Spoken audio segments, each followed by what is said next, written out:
Douno todo sempre, no campo, no karaoke, onde sea. Fixeche un pouco de turismo aí para convencer a toda esa xente que volveu ao Porto Novo? Sí, son bastante pesado, a verdade que sí, que son... Con algún xa levaba máis dun ano peleando, a ver si o fichábamos, pero bueno, moitos deles son amigos meus e temos un grupo impresionante. Pregúntalle se como Canteirán xa ten ganas de que chegue o 8 de marzo, a 10ª festa do Jato, ali. Teño moitas ganas, pero a ver como facemos, porque a festa é sábado e o domingo hai partido, entonces Bueno, non, non non sei, sería non a sei como primeira, faremos non eso. sería a primeira vez nin a última. Sí, suele irnos ben cando vamos así, pero A bueno, Snyder tamén lle pasaba. con Minso non sei se será posible, porque a verdade que é máis nese aspecto máis serio, digamos. Se hai que xogar sábado, e dende aquí podemos facer algo, Sí, tampouco... algo hai que facer. Dixo Dadín, a anterior festa do Jato estiveche preocupado, sí. Sí.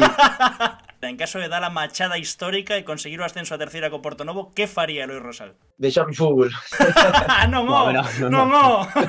Un aniño en terceira, polo menos.